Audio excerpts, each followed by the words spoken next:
Ang sabi ng dalawa, willing daw sila mag-resign. Aba, anong willing? Mag-resign na kayo. Kasi nga, nasira na yung kredibilidad ninyo.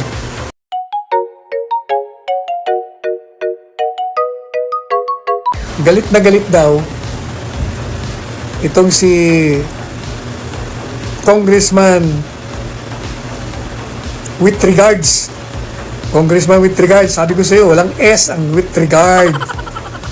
Paulit-ulit ka naman with regards eh. Tuloy, napag-aalata na walang-wala ka sa grammar pagdating sa English. Huwag ka na kasi mag-English. Pareho ka rin ni Congressman Bomba. Congressman Bomba Star. Ang sabi ng dalawa, willing daw sila mag-resign. Aba, anong willing? Mag-resign na kayo. Kasi nga, nasira na yung kredibilidad ninyo. At sinisira ninyo ang reputasyon ng Kongreso. Dati na nga sila, dinadagdagan nyo pa. Sa ubod ng yabang nitong si Congressman with regards alias Boy Contempt. Natatakot daw si Presidente Duterte na dumalo sa ginagawang pagdinig diyan sa Quadcom. Sabi niya naman, naglolokohan ba tayo rito? Kala ko ba sabi niya doon sa sulat niya, darating siya. After November 1, kung hindi tayo naglulukohan dito, ay ano? Natatakot siya? Napupunta dito? Hindi siya dumating. Kung hindi ka ba naman, pag-abangan ka rin, ano?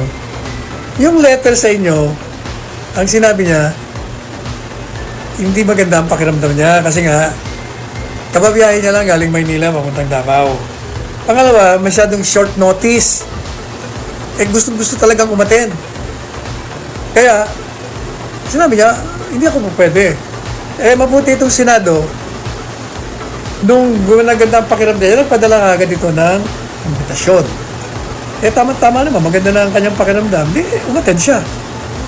Ngayon, kaya bakit hindi siya atin? Tinanggihan niya ang pagdadalo. Hindi ba sabi ko sa inyo, kung akong tatanungin, at ilang beses ko na rin sinabi yan dito sa ating programa sa TikTok, sa ating podcast, at pati na sa programa ko sa SMN. Kung akong tatanungin, dapat talaga hindi na umattend. Kasi waste of time and money on the part of the former president and waste of time and money, taxpayers' money on the part of the members of Congress. Dahil yung pong sa Senadong hearing, sinabi niya na lahat ang maaaring kasagutan sa mga maaaring katanungan. Lahat binulgar niya na nga Binabago pa nga ang naratibo ng mga kalaban niya sa politika. Pangatlo, kung talagang interesado kayo na gusto nyong marinig, edi either panoorin nyo yung video, on naman yan, online. O kaya, humingi kayo ng kopya dyan sa Senado. Open naman daw sila, magbibigay sila. Ikaw ka masyadong mayabang, Boy Contempt o Congressman with regards. Nakakasakit tenga yung paulit-ulit mong with regards. Hindi ka ba nahihiya niyan? Mali-mali ang English mo. Pareho rin ng isa. Yung si Congressman Bomba. Ang hirap sa inyo kasi, pag hindi kayo sanay sa wikang English, kung hindi kayo nag-aral ng English o nag-master sa English language, huwag na ho kayong gumamit ng salitang yan kasi pag tatawanan lang kayo, nahuhubaran lang ang pagka-ignorante nyo sa wikang dayuhan, lalong-lalo na sa grammar. Pati pronunciation ninyo mali. Buti sana kung may sustansya yung mga sinasabi nyo. Wala rin. Diba? Kaya talaga kayo, tumahimik na lang kayo. Yung ginawa nyo kay Colonel Grialdo ay labag sa batas labag sa etika. Biro nyo, gusto nyong papagsinungalingan, gusto nyong i-validate o patutuhanan yung mga sinabi ni Colonel Garma na hearsay lang naman. Anong ibig sabihin? Kayo, hindi kayo naniniwala na rin kay Colonel Garma kasi gusto nyo pang i-validate. Eh kung naniniwala kayo, yan, yun na yun.